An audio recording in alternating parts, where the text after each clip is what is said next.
Hello, you wonderful people, and welcome to another episode of Not Too Comic Book. This being a show where I talk about TV shows that are adaptations of comic books. For today's episode, I'm going to talk about Season 2 of Jessica Jones. So normally I kind of beat around the bush a little bit and kind of be like, oh yeah, I'm going to talk a little non-spoilers for a little bit, then go into spoilers, but I'm not going to do that. My non-spoiler review, watch Season 2. It's really good. Leaving it at that. So going forward, I will be going full into spoilers about the entire season. So if you have not seen the entire season of Jessica Jones Season 2, then do not listen to this because it will spoil everything. So you have been warned. So here we go. Very fantastic season. I really liked it. I'll admit, I still like Season 1 a little bit better, but they did so many interesting things in this second season that I really thought was kind of interesting. Like, it's kind of weird because I feel like they did more of that PI element to it, but I'm sure it's the same amount as Season 1, but it was a very different approach than it was with the whole Kilgrave situation. And I don't know. It just, like, it really had that, like, noir vibe and feel to it, which, once again, I used that to describe something else last night, and that's like, I don't know if that's necessarily the thing I always associate it with, because to me, when I think noir, I think of, like, some, like, old-school detective-like type of thing, and I think this kind of fits that, but maybe I'm kind of using it in a wrong sense. I mean, typically noir is kind of like dealing with like black and white, I'm sure, but nevertheless, isn't that what that actually? No, it means black, right? Noir, yeah, that's what that means. So it kind of deals in that, but I guess it also fits like the motif of the show anyway. Like, I'm going off on a huge tangent, nevertheless. But I appreciated the story, the elements of it like being like, oh, this other superpowered person that's killing people. It's like, oh, that's Jessica's mom. Did not see that coming, especially when she had the picture. I'm like, who? What? Is this lady crazy and thinks she's Jessica's mom? So it's like, oh no, because like the burned person Jessica was kind of seeing when she was starting to remember stuff, that was her mom. But she basically had to get essentially reconstructive, like, surgery, and I guess her face looked different. Plus, she was older now too, so. But I wasn't expecting that. It's kind of sad. I mean, that everything kind of ended up being the way that it was. You know, it's just kind of like her mom was part of that experiment, and it had an adverse effect on her than it did Jessica. And what was crazy is how, like, it actually legitimately scared Jessica, because she's like, before even finding out that that was her mom, she was scared because it's like, that could easily be her, because in her mind it's like, I kind of lose my temper a lot. So it's like, is that just my personality, or is it because of this whole like experiment that I was a part of, you know, that ended up making her into what she is? And she's afraid, like, you know, what if I go too far and I ended up hurting someone like that? Like, she's constantly scared throughout the entire season that she might cross that line. And it's even something she brings up during the season. And I love that aspect of like being afraid of crossing that line, but at the same time always pushing that line like further and further about what she's willing to do, what she's, you know, trying to justify, essentially. Because ever since the whole Kilgrave situation, she's just kind of fell off. And it was so interesting. God, I'm all over the place, so I do apologize. It's sad that things ended up the way they did with Alyssa. Because she was trying, but it was something that was out of her control, and just what it meant for Jessica, like, because it's like, oh, I got my mom back in my life. Initially, she wasn't all that happy because of finding out the truth about Alyssa. Which, one thing I am curious about was Sterling, you know, that ex-boyfriend, that boyfriend in her past. Was he telling the truth, or was he like lying to Alyssa? Because Alyssa was like, oh, you're trying to use Jessica. He's like, no, I just said that to get them away. Part of me is kind of like, I don't know. I think that's kind of a lame ass excuse. If you wanted them to go away, you would have just said go away. But then again, maybe he didn't want to get his ass kicked or something. Which is like, oh, it seemed like he legitimately had feelings for Jessica, but I mean, I don't know. It's hard to say because he was in the bind, so it's like, oh. I mean, I feel like he would have felt more protected since he had his, like, super badass girlfriend who was, like, super strong and everything and protect him. But I don't know. Maybe at that point he did just kind of look at her as a... I don't know, because the fact is he said the words like, oh, yeah, she loves me, she'll do anything for me. It's like, part of me goes, you're kind of slimy. But to be fair, that was Alyssa, and Alyssa could have been reading too much into it. She let her anger get the best of her, kind of bash his head in like that. Also, it's kind of neat to know that that's where she got the name Alias from. I mean, like, Sterling kind of the reason why she got the signature leather jacket, why she got the name Alias for Alias Investigations. It came from a club that he was trying to start, so... I mean, at least that showed progress, because at least Alyssa turned herself in afterwards. But the sad thing is, I guess there was no situation for a cure. I thought maybe that's something that the direction the show would have taken, about like, oh, finding a way to take away their abilities. But I guess that wasn't a viable option.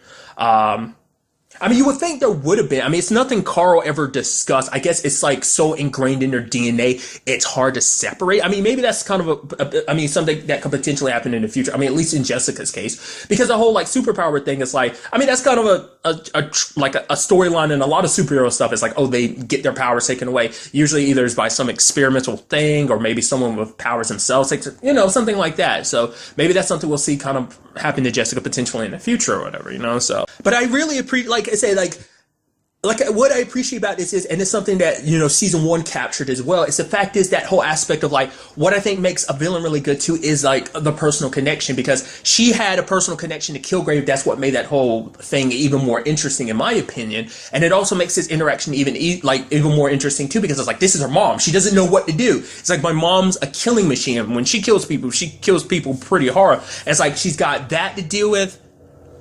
And then it's just this whole like, what do I do? Do I protect my mom? Do I not? She tried everything, like every viable option. She tried to get her mom locked up, you know, try to make things work with the whole Carl situation. Sadly, they didn't play out. What's interesting though is they brought up a place called the Raft where they send superpowered people. Has that been a thing in the MCU before? I feel like that's something that was never brought up in the movies, but I feel like this is the first TV show that brought that up. Not unless they're referencing, there was that place in Agents of S.H.I.E.L.D. where they hold superpowered people. I don't know if that was the Raft or not. I feel like I don't remember whatever happened to that. Did that sink or something? I feel like I don't remember if that's what that was called. I thought it was called something else. So this might be the first time that they've established that. I mean, especially because now you have superpowered people like walking all over the place. There's all the stuff in the MCU movies. Obviously, the Avengers is kind of the biggest example, but obviously, like, you've got people like Luke Cage and you've got Jessica being like the poster children, like on the street level of like, yo, these are superpowered people, watch out, type of thing, you know? Especially because they get a lot of attention. Like, Luke got a lot of attention during Luke Cage in Harlem, and obviously Jessica made a lot of news with the whole Kilgrave situation. And speaking of, I'll get back to that in a second. But I like that personal struggle, and it's just like at every turn she's trying to find a different way, because, and it came up in it, obviously I'll get to it soon enough, but when Kilgrave brings up like, oh, 3 and counting, I'm like, what are you talking about? I was like, who's the third person? I was like, is that supposed to be Hope? It's like, and I'm like, right, she killed Reva. I was like, right. Which for the longest time I couldn't remember Reva's name, and then I was watching the show and I was like, Reva, that's it. They never actually brought up her name, but I was like, Reva, yeah, because it totally came back to me. But nevertheless, I was like, right, she killed Reva. Yes, she was under Kilgrave's like possession, but she's, you know, and you know, that's because like the whole Kilgrave situation was just her subconscious messing with her, kind of beating her up a little bit, and it manifested itself in the one way she could beat herself up the most, as the person she hates the most disgusting human being she knows, and that's Kilgrave. And I was like, right, because she's, you know, she outright blames herself for Reva. Because, like, the fact of the matter is, that's not saying that she was at fault. She was being controlled and everything. But it's still that situation of just, like, that's just Jessica taking everything on herself. Then there's also the killing Kilgrave. So Kilgrave is the second person that she's killed. And then the third person being that guard, Dale. To be fair, Dale was a piece of crap himself, but to be fair, it's still like Jessica did that out of self-defense. It's just like she used too much strength and ended up killing him, because like what he was doing to her mom. Because I was wondering what was up with that whole situation. Dale's like, oh, kind of being cool and everything, haha. And it's like, oh, eat your protein. Alyssa, and it's like, why are you being such a dick about her eating chicken and eating protein, even though she's like, I don't want to eat meat? You're forcing her, you shock. I'm like, wow, you were a piece of crap. Turns out we find out why, because apparently, like, there's a lot of prisoners that commit suicide. Basically, we know he kills them, and he kept them as like their little numbers, their inmate numbers as trophies. So he's a piece of crap person, but still, obviously, that weighed heavily on Jessica. And I love that whole Kilgrave situation. I also like too, it wasn't a big thing too. I thought it might have been a bigger thing, like she's seen the entire season. It's like, no, one episode and him like throwing stuff in her face, talking about Malcolm's like, I should have left you with just a needle in your arm, and just saying all these terrible things. And it's just like, I just appreciate it, like, because he's all in her head. She's like, after she killed Dale, she's freaking out. She's like, what do I do? What do I do? Her voice in her head, her conscience is like, oh, you got to turn yourself in. You and your mom are going to be cellmates. They're going to lock you up forever because of this. It was like self-defense, but still. And then she has Kilgrave in her head, like, oh, you got to cover this up. And she covered up the crime scene, which was like, whoa, that's dark. Like, we've never had a superhero cross over to that extent. And I think that's what makes this show so different, because it is a superhero show, but like, to go to that extremes, like, holy crap, like, she already beats herself up enough trying to drink her problems away, and it's like, this is just going to make matters worse. And then having Kilgrave pop up and start clapping at the end and applauding what she did, that threw me for a loop. And him being around like all the time. Ultimately, she kind of drives him away, but it does seem like it is something that is going to kind of pop up again. He's like, oh, well, I'm here if you need me. Because the fact is that, like, she could have killed Carl herself, but she didn't. And she's like, oh, yeah, because I didn't. That shows that I'm stronger than you or my mom because I can control myself. And then, you know, Kilgrave's like, oh, I'm here if you need me. So, meaning, I figured as much going into the season that I was like, either he's going to be resurrected. I thought it would be pretty neat, but I always said, like, the whole aspect of him just being in her head would probably be a lot more interesting. And I think it is. Especially, like, when he multiplies himself and he's, like, talking in both sides of her ears. Like in both her ears like that. I thought that was kind of like well done, and just have him popping up everywhere. Luckily, it didn't turn it into a situation of her hurting anyone too badly. There was that one guy she was kind of choking up against the wall because she thought it was Kilgrave because he was just messing with her. Like, up to this point, no one still knows about that. Jessica's the only one that knows that she was seeing that because Jessica doesn't really talk about her problems with anyone. So I thought that was well executed. But like I said, that's something that's always going to stick with her because your demons have a tendency to stay with you.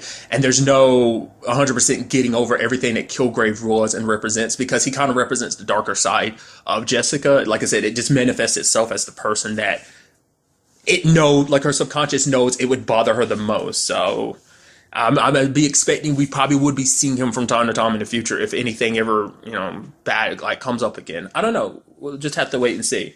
I mean, most likely not. It depends on, whatever situation Jessica finds herself in, But getting back to her mom, like everything she did, I felt bad for that cop Sunday, just because it's like Jessica's like, please don't do this, Mom. They're not going to kill you.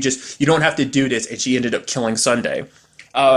It also took me by surprise with Costa too, because Costa, I was like, wow, he's super okay with Jessica and stuff like that. Sunday's like, I don't trust her. And then Costa's like, no, she's cool. I'm like, why is that? And we ended up finding out, he's like, so a lot of people around here don't remember, but I remember what happened with Kilgrave. He's like, I even had nightmares about putting my gun to my head like I did. I was like, oh, so that's why you're so super okay with Jessica. And then, he goes, but those nightmares stopped the moment you took Kilgrave out. The one thing that still haunts her is the fact is that she killed him. Because you even had that first case in the episode being like, the lady's like, yo, I need you to kill my cheating boyfriend or husband or whatever. And then Jessica tells the dude, it's like, yeah, she wanted me to kill you. She's like, why would you do that? Because she's like, I'm not a murderer. It's like, really? That guy, you did that to that guy just because once someone does something wrong to you, you're willing to kill. But the moment someone else asks you to do it, it's like, for one, you're kind of a piece of crap human being asking someone to kill someone. But Jessica, and that's kind of the big theme this season, like, I'm not a murderer. She has to keep like saying that to herself because she has to convince herself, because even though she's saying I'm not a murderer, it's because she's not trying to convince other people. She's trying to convince herself. It's like, no, like, the fact of the matter is Kilgrave needed to be stopped. I don't know. Was it the right thing to do? Under the circumstances, I think it was, but that at the end of the day, I think it was Jessica's call. I think she was the only one who could make that call after everything Kilgrave had done, what he's capable of. Like, I don't know, man. But like, to me, what made this season great too is the fact is that everything kind of spiraled out of control. Like, for everyone. For Jerry, for Jessica, for Trish, for Malcolm. In particular, Jerry's like side story to this blew me away. For the fact is, it's like, yo, Jerry's in the story. I feel like she played an even bigger role in this season than she did. Like, I feel like she popped up a little bit here and there during season 1, but maybe I'm kind of like not thinking about it as clearly, but I feel like she had a bigger presence this season. There's the whole Inez situation with Shane. I was like, that was sad, especially when Jessica found out, like, oh man, like they conned her. You have Jerry being pushed out by her partners, Chow and Benowitz, and then there's the whole situation with her having ALS. There not being a cure for it, trying anything she can, because like part of her wanted to try and get some medicine that would definitely kill her, because she didn't want to like go through the process, because it's like, yeah, she says, because basically her doctor was telling her that the whole situation would take potentially up to 8 years to kill her, and she'd rather like kind of die on her own rather than like wait to kind of end up in that situation. So but then enter the Inez situation. I was like, oh, because I figured as much. The moment Jessica started pushing and being like, okay, things are a little weird here, because the fact of the matter is, like, Inez, you never mentioned this other Shane. It's like, well, guys, I didn't trust him. Like, the moment that happened, I was like, Don't tell me she's lying. Because at first I thought it was all good because it's like, oh, she was going to steal from Jerry, but then like she found out Jerry was sick and she decided to stick around. It's like, then why the hell did you stick around? If you're just going to rob her, why don't you just rob her and bounce? That would have been so much better. But Jerry opened up her heart to you. Because let's not forget, Jerry was also dealing with the Pam situation. I just like that it was kind of like a one-off thing with just being like, oh yeah, like her partners try to use that as an excuse to kind of push her back because it's like, yo, like your ex is kind of trying to sue you for everything that happened to her. Like, it's like, oh, she didn't really spend any time in jail, so why is she trying to sue me? Like, everything that went down with Pam last season, a whole situation with Wendy and everything, so Jerry's carrying that. But the first person she kind of opens up to is Inez. Mainly it was because, she found use for Inez because, like, the moment she started asking about, like, IGH, I'm like, oh my god, Jerry, not again. You try to use Kilgrave, now you're going to use this. But things didn't spiral as bad as the Kilgrave situation did. Kilgrave situation, so much worse than this when it came to Jerry's part. But, I mean, to be fair, we see... That's the crazy thing. We see what kind of person Jerry really, really is when it came down to it. Because she knows she doesn't have that much time left. And so she's not bothering. Because the whole Shane thing, I was kind of wondering if that was kind of an act too. Because I felt like if he had powers, I feel like it would have manifested itself. Like typically if you're healing someone, you see their veins popping or your veins popping. But I was like, I didn't really see any of that. Like, I feel like there would be a little bit more oomph to it if he really was a healer. Because I was wondering why that had not come up at any point in time. Because you would have thought Inez would have brought that up to Jessica, especially considering the fact is that at the point in time, like obviously her mom was going around killing people who had any connections because obviously she was trying to protect Carl and everything, which is kind of sad that you wouldn't protect Carl more than you wanted to protect your own daughter. I mean, to be fair, under these circumstances, she didn't really know her daughter. That was still her daughter, but she was keeping her distance. But mainly it was like Carl had become her world, kind of her everything in these past 17 years. So, 12 years they were married, but obviously like there was a whole like being out for 5 years type of thing. But still, you get what I mean. Because that would have been like the good thing to do. And been like, oh yeah, like there's another superpowered person. So that should have been the key sign that like, oh yeah, something's not right about this Inez situation. To be fair, we knew from the beginning what kind of person Inez was. Like Malcolm had to kind of revert to dirty tactics to kind of get her to kind of stick around. She was literally going to try and pawn off his TV. To be fair, that's because of her things kind of fell apart after everything in IGH. So I also like that was just like, the reason why IGH came about was just because it was because of like the building that the clinic was based out of. Like it's not even like a legit like medical business. It was just kind of like I forgot what kind of business IGH. It's like garment and handling is like so it's kind of like was a clothes store or something like that they were operating like underground or in the back of or something like that. I thought that was kind of interesting. But yeah. And then you had the whole situation with Jerry. She bought a gun from Turk, no less. I thought that was kind of a nice touch. I also appreciate that Foggy popped up for a little bit because he actually wanted to help Jerry. He was like, no. I'm curious to see what that means going forward. I guess, like, I assume Foggy's still there. Like, at the end of it, I'm bouncing around, but Jerry left at the end. So I'm assuming, not unless he decides to leave and go work for Jerry. But to be fair, I'm sure he's going to want to stay there because it's a lot more secure of a job than it would be going off with Jerry and her new venture. I mean, to be fair, it's Jerry Hogarth, so it's kind of like by going with her, you go along with that name and everything. That's a whole thing. But nevertheless, but her like manipulating Inez into like killing Shane, being like, oh yeah, like he actually played you and everything. I was like, did he really? I was like, no, the way she's saying this with such confidence. I was like, I could tell you're manipulating her. I was like, oh, because Inez is like, oh, I didn't mean to, like what happened between us. I actually liked you, but I love Shane, yada, yada, yada. Gives the gun to her and she ends up killing Shane. And you look and it's like, oh, Jerry not only manipulated you, she ultra manipulated. It's like, holy crap, you were literally the devil incarnate. You were just the worst. Like I said, we all knew Jerry was not all sunshine and roses, but dude, come on. And then like even immediately afterwards, I was like, because like I don't think you're not the forgiving type. And then she picks up her phone and calls the cops. I'm like, yeah, I figured as much.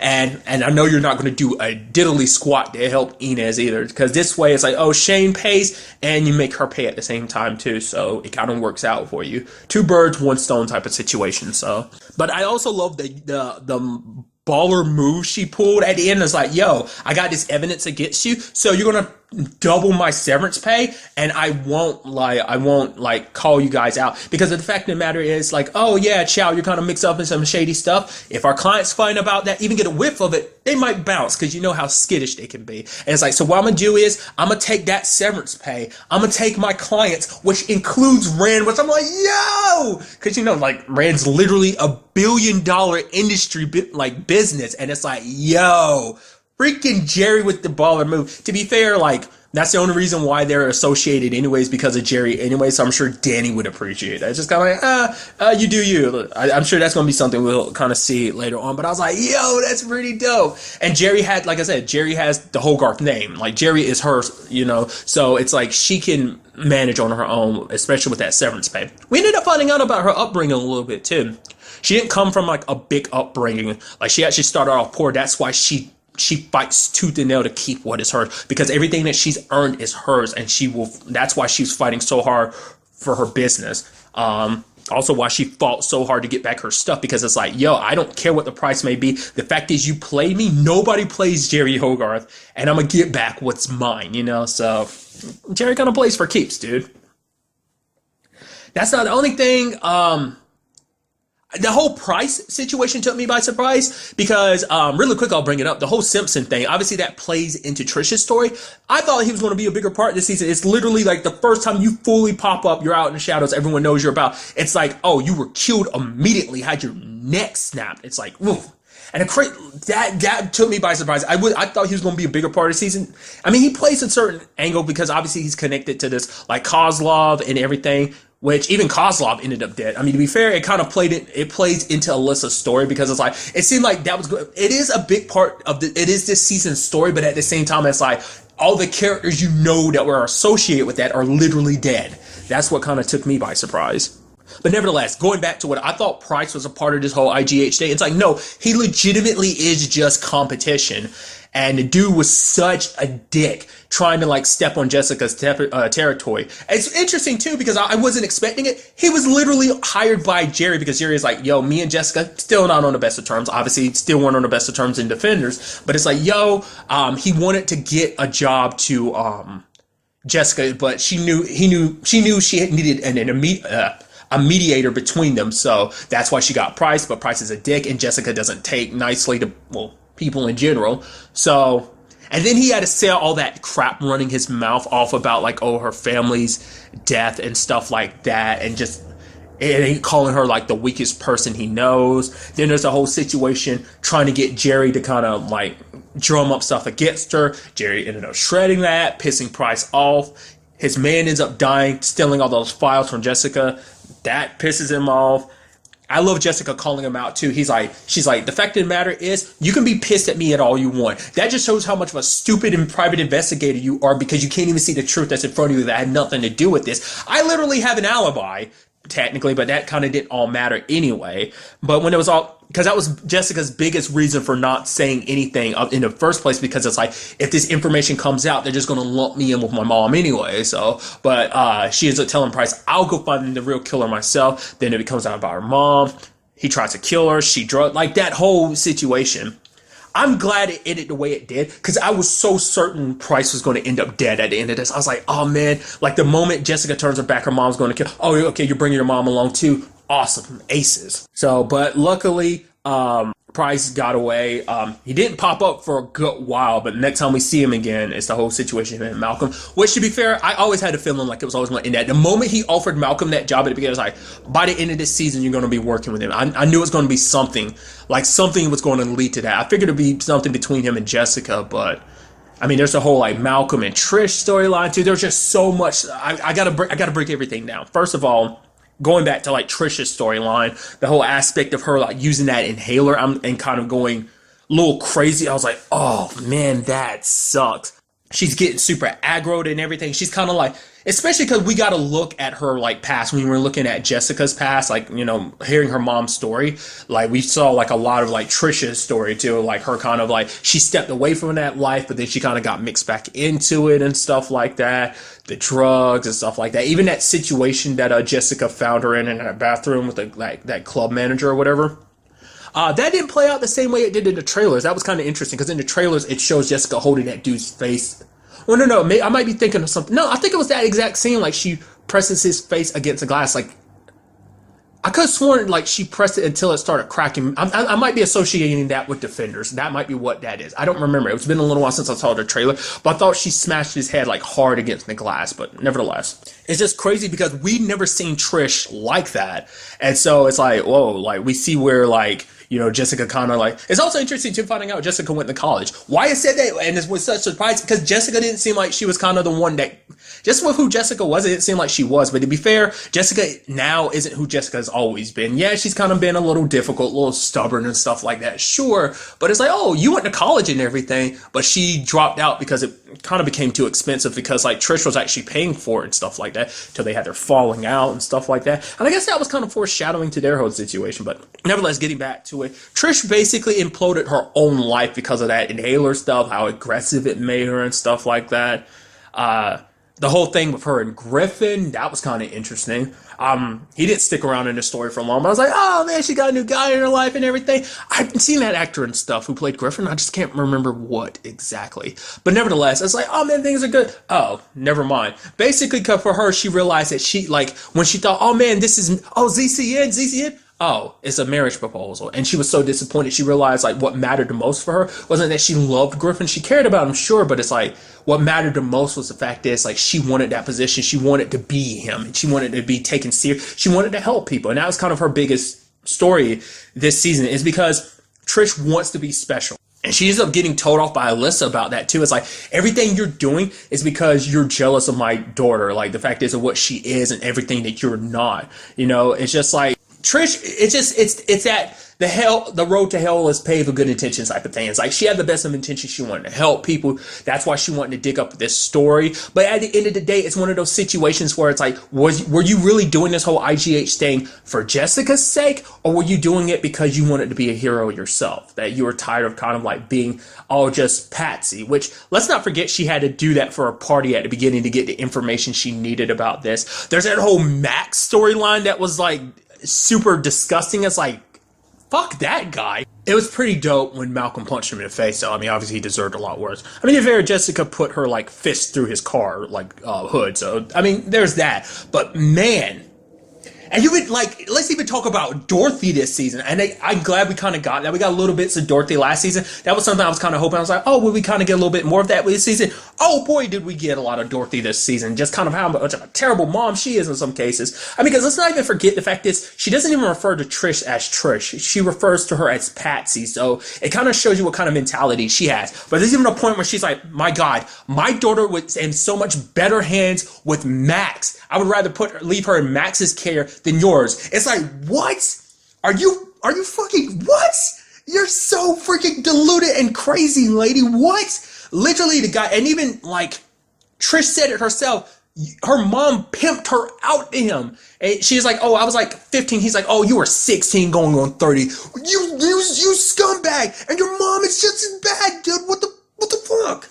Holy crap, dude. Trish, you never had a chance, dude. That's the sad thing. Trish never had a chance when everything was all said and done and then played out like that. That just sucks. And at one point, Jessica and her mom are on common ground. It's like, Jessica's blaming herself, but her mom's like, no, it's okay. You know, Trish, we both know that she's stubborn. This wasn't your fault. Like, the fact of the matter is, it kind of put things in perspective. I nearly lost my daughter, so it's like, oh man, things are kind of turning around. Oh, Dorothy, you're not as horrible. Like, it seemed like Dorothy was trying, but at the same time, it's still like, it's like every time she says something good, she says about 50 terrible things. It goes like, you're a terrible mom and a person. What? And then it's like, oh, the moment she finds out, oh, this is all about your mom. I should have known, blah, blah, blah, blah, blah, making Jessica feel like crap. And it's just like, oh, I hate you, lady. Which I mad props to the actress who plays her, who does such a much, you just go, ooh, you're a terrible person. It just kind of makes you go like that every time. But I appreciate that because I think it lends more to Trisha's life, because the fact is that she does turn to her mom even throughout the seasons. Like, oh, no matter how much her mom's caused her trouble in the past, it's like, you're still my mom. And that kind of plays into the same angle as Jessica, why Jessica strives to do what she does. Even Costa brings it up, like, no matter how crazy your mom is, you still only get one mom. He's even talking to Trish, he's like, you should know, like, the fact is you welcomed your mom back into your life, and things, like, in a weird way have been good. Yes, like I said, there's a lot of give and take with that relationship. It's a whole bunch of take with a tiny bit of give. There's a little bit of love there, but at the same time, it's just, you can tell, like I said, she's just not a good person, dude.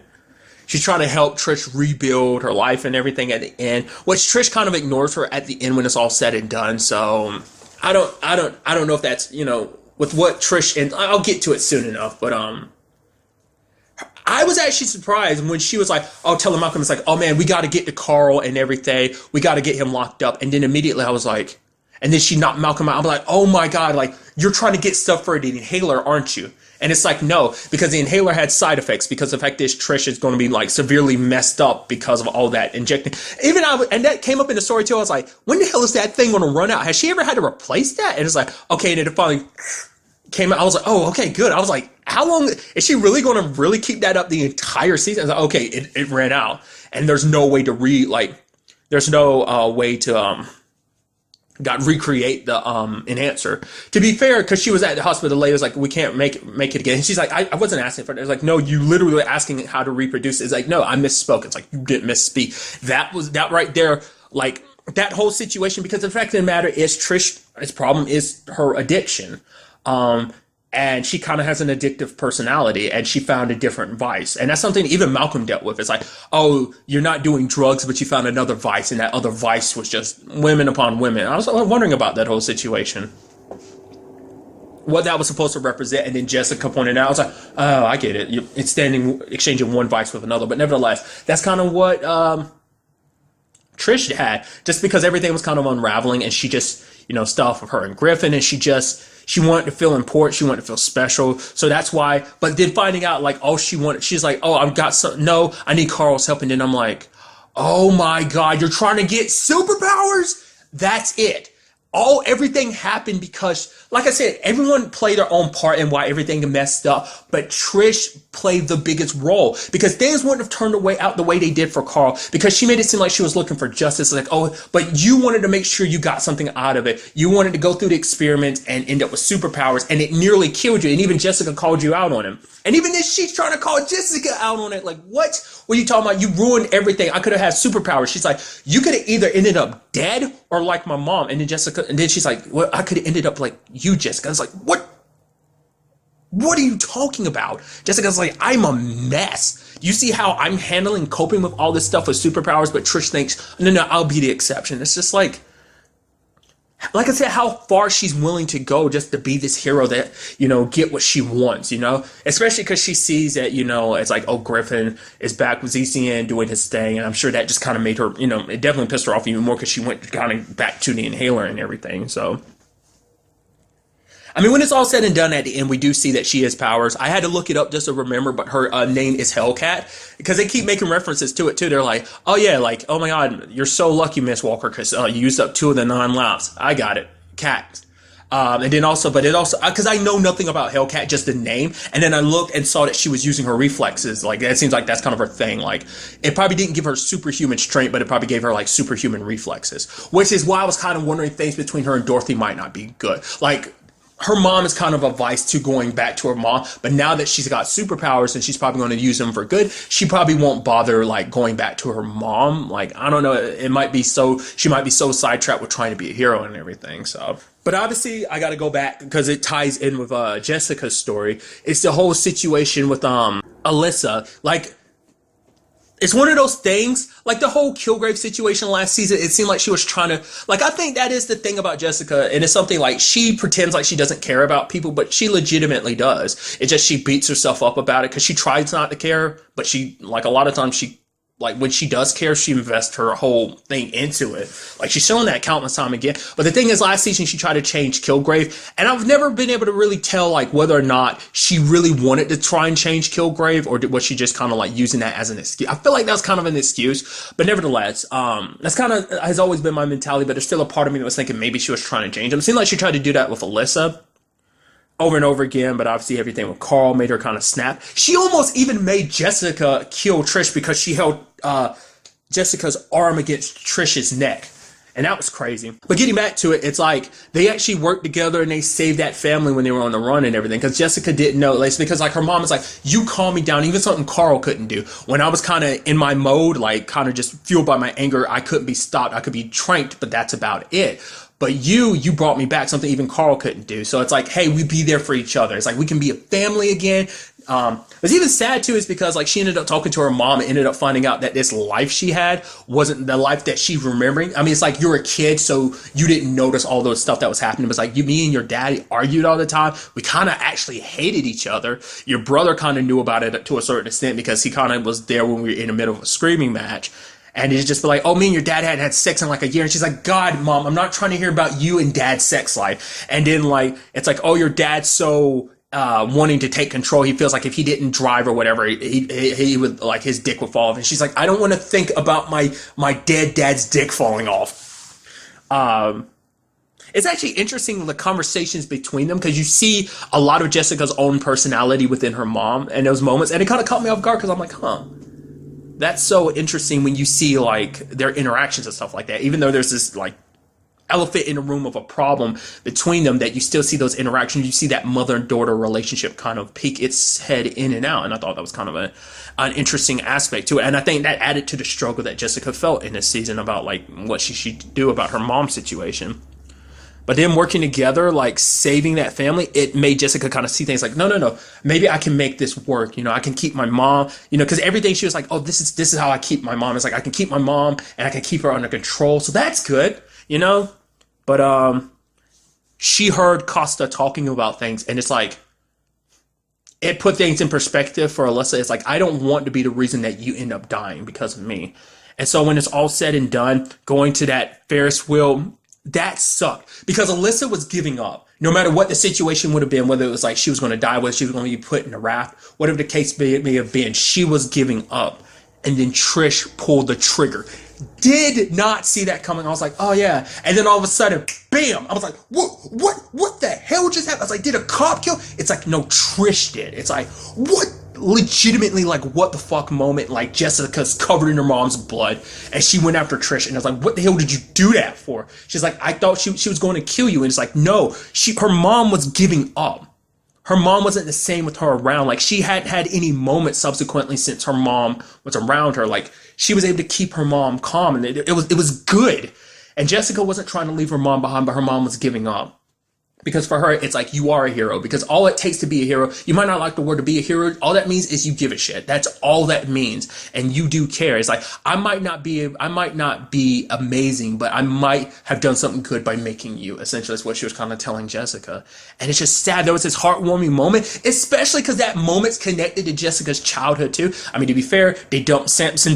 I think I keep doing that. Simpson's body in a water near a place that Jessica and her family would like vacation at a lot. They dumped Simpson's body in that water. It's like, yeah, that completely screws over that good childhood memory. But this is like something between Jessica and her mom because like her dad and her brother were scared of heights. So this is kind of something that only they did. Like, yeah, her mom was like, yeah, you used to kind of get pissy all the time about me forcing you to do it, but I could tell that you liked it even though you didn't want to admit it. But it was like, holy crap, like, dude, ruining something else.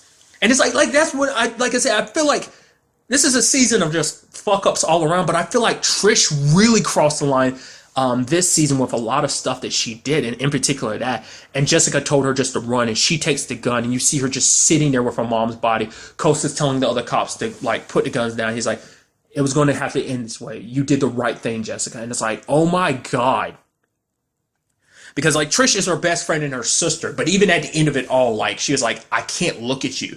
Because it's like, it didn't have to be you, Trish. Like, it could have literally been anyone else. She would have been pissed, sure, at the cops or whatever. Yes, it might have had to end this way because we all knew it was going to have to one way or another.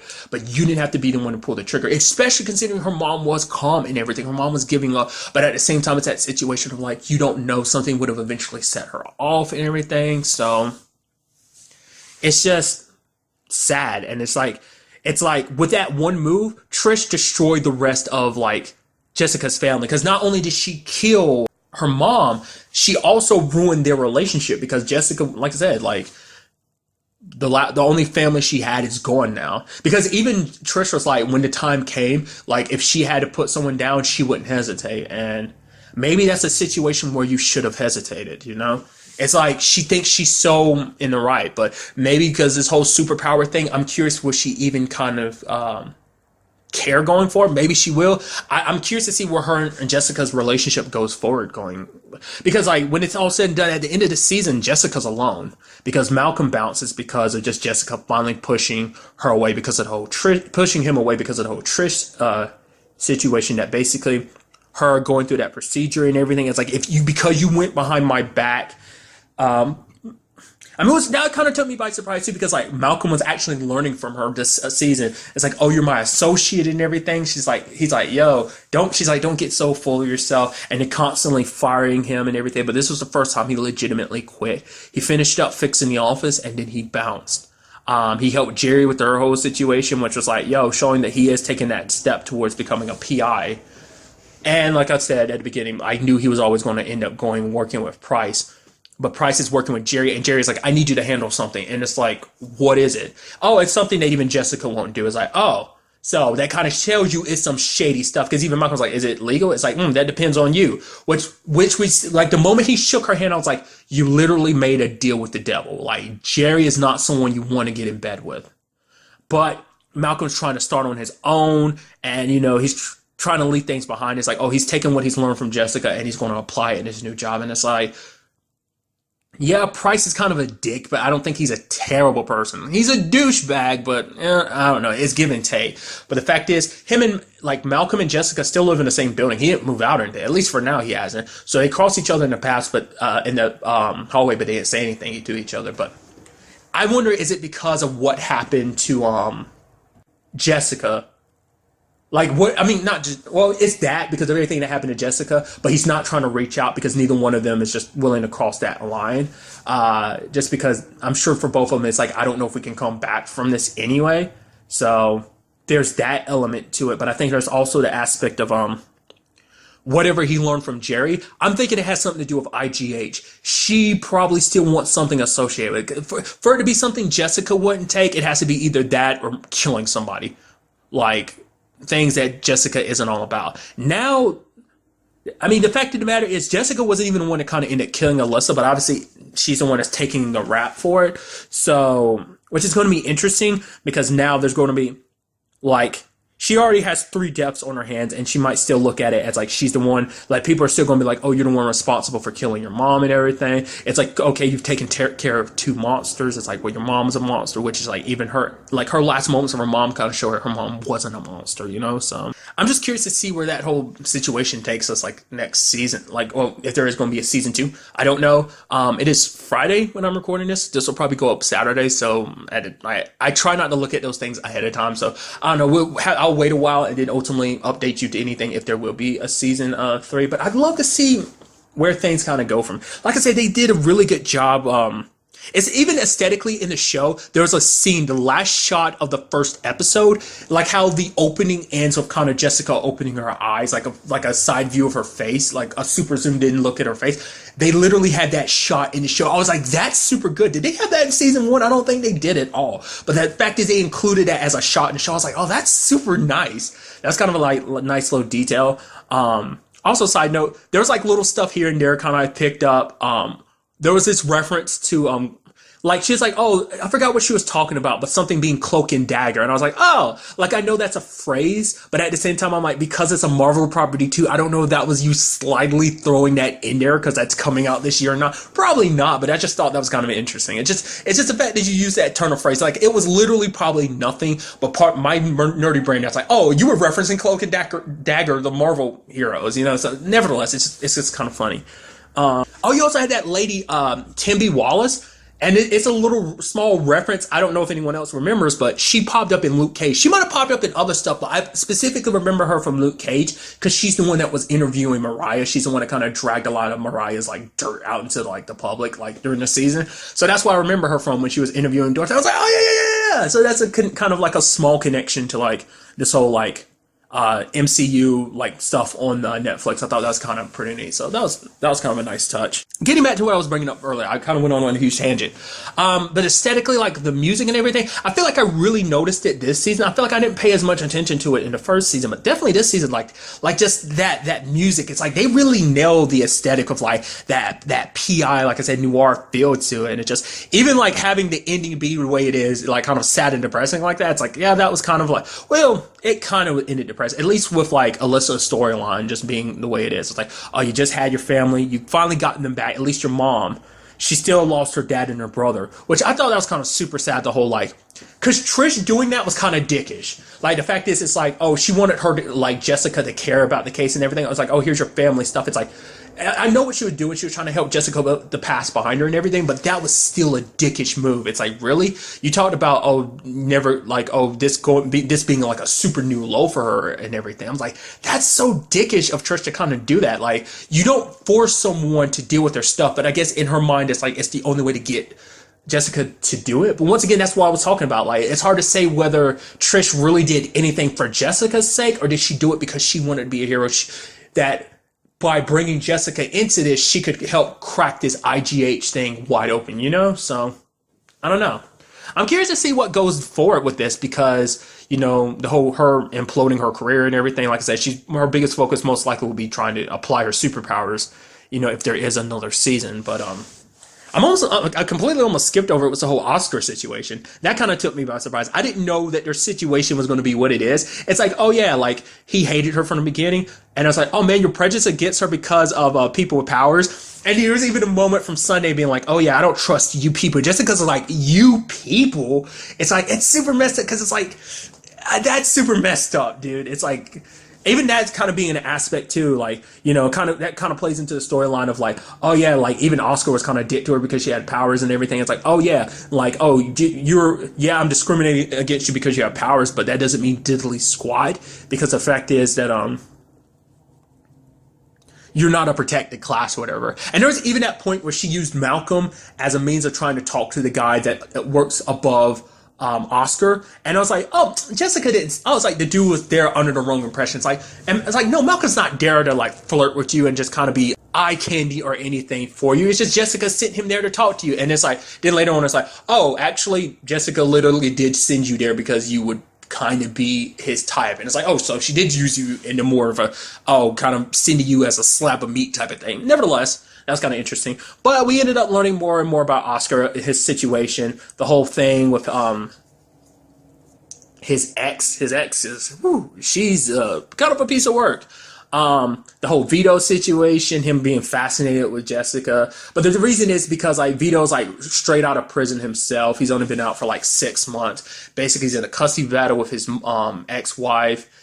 And especially because it's that worst situation where Vito was falling out the window, Jessica saved him, and it's like, oh my god, what kind of monster are you? Get out, or like you got 25 days or something to get out. But obviously Oscar came back later on, and he was super chill. Like, he was just kind of like, he was worried about, you know, like he's a criminal and everything, you know, forger and everything, which plays a big part in this season, trying to get papers for Carl, then eventually get them for Alyssa and Jessica, but it didn't work out on any case. But I did appreciate that. Even when the going got tough, even when things were kind of coming out about Alyssa, like he still helped her. He didn't judge Jessica because he let Jessica's merit stand for herself. He got to know what kind of person she is and what she does. And anything with her mom was just kind of, well, it's interesting too, because like her mom, like she's like, oh, I'm Jessica's mom, and it's like, oh, he's a very nice guy. It's like, oh, this painting you drew of Jessica. Even she was like, wait, you drew me while I was sleeping? That's creepy. But it's a very nice drawing and everything. So I don't know. I thought that was kind of a nice little touch. I mean, always, forever. It's literally the same thing with Luke and Claire. It's like, part of me is like, oh, that's sweet and everything. But it's like, ultimately, you and Luke are going to be together. It's one of those things where it's like, no matter what. I mean, to be fair, it's the TV shows. They may never do that. That might be where they end up going. They might not. Like, that might be like a very end of everything type of thing of like, oh, when it's all said and done, finally they get together and they're happy and everything. To be fair, there's a lot of stuff between them, but it seems like they're slowly unpackaging their baggage with each other. Like, at least we saw in Defenders. But, I don't know. I do appreciate Oscar being who he was. He was kind of her accomplice this season. I don't know if he plays a big role in the Marvel universe at all. Like whether he's kind of like Trish, where he's actually a superhero and I just don't know it, or maybe he's just a future ally of hers. Like she might go for him with Alias. I mean, I think we might even see a situation where he might actually start working as, well, because he's kind of more of an artist, but it's like, I mean, which I guess kind of works with the whole being a forger and everything. That kind of fits with his line of work. But I guess like it might be something like, because she needs a new assistant, with like, well, assistant or associate now that Malcolm's not working there anymore.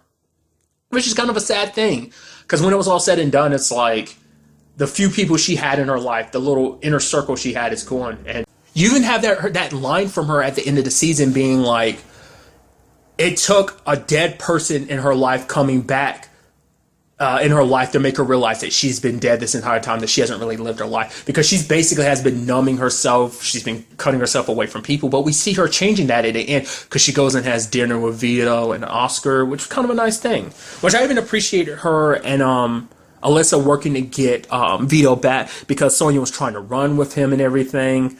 Even she had her problem with Jessica. And I do like that it has been a constant thing this season, because that was kind of a smaller storyline in season 1, and obviously it plays a bigger role in this season, in season 2, about her having powers and everything, and that, because it's becoming a more and more prominent thing, obviously, in the Marvel Universe, about people with abilities and, stuff like that, so she did kind of give Sonya some word of advice. It's like, the fact of the matter is your son doesn't want to grow up with you in prison, because you trying to run away with your son would just cause more problems. It's like, he needs his dad in his life, but he also needs you too. So don't do something, crazy. See, like, there are moments where even Jessica, like, handled things very calmly rather than kind of, I mean, we even saw beforehand, like, between her and Sterling, it's like, oh, these kids splash a little water on her. Like, Jessica now probably would have said some shit, but it's like, oh, it's a hot day, isn't it? So she broke a fire hydrant, like, so they could kind of get away from the heat. I'm like, yo, that's super nice of you, Jessica. Like I said, she has certain aspects of her personality never changed, but at the same time, it's like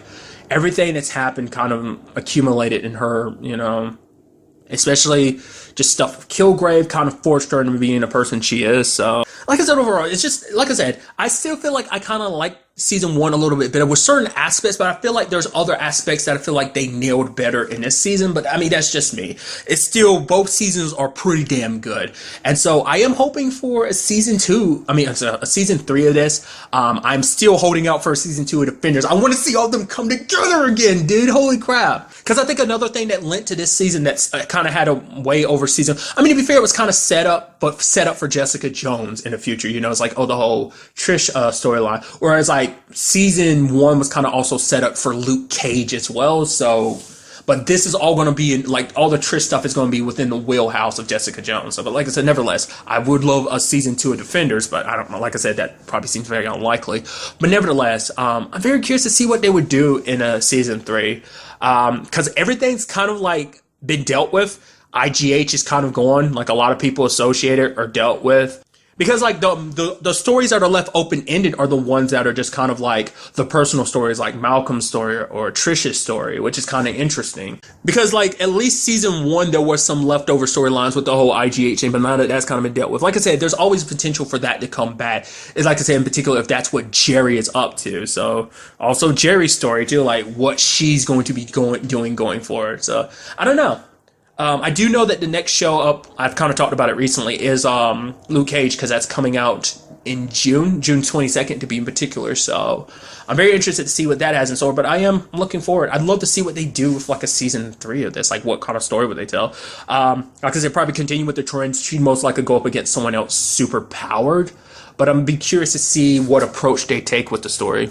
Because I feel like another season would basically be continuing her trying. Like I said, we see at the very end, like her sitting down with Vito and Oscar for dinner, and it just seemed like she is trying to live, trying to figure out for the first time how to live. Because, because she died that day, her family died, and it's just like she's been slowly just trying to fill that hole in her, just like everyone else. Malcolm and Trish, that whole situation, even he called it, he was like, we're just trying to use each other, and I'd rather not just use, even their relationship is messed up after everything was said and done. It's like, she used him and everything. So, and if it did come back, would it include some Kilgrave? Like I said, I'd be kind of interested in seeing that kind of continuing to be a thing. That's just because I adore David Tennant anyway. So, but I think it adds an element to Jessica's story too. But I mean, like I said, it all depends on what her situation is going forward, whether she needs to, because right now I'm curious to see whether she gets heralded as a hero. Because at the end of it, it does seem like she is back to normal work. Nothing too extraordinary. Like, 'cause I do like that. Like, obviously we get these clips of her doing these other cases, but at the same time, it's like she has this long case. Obviously, season 1 it was Kilgrave, and season 2 it's IGH. I say IGH and Alyssa's storyline. So that was kind of like the main thing, this season. So it just kind of shows at the end. It's like, and back to work like usual. So I don't know. We'll just have to ultimately wait and see. But really, that's kind of all I really wanted to talk about in this episode. Till the next time we meet, be happy, be safe, live life to the fullest, and enjoy it. Good day and goodbye.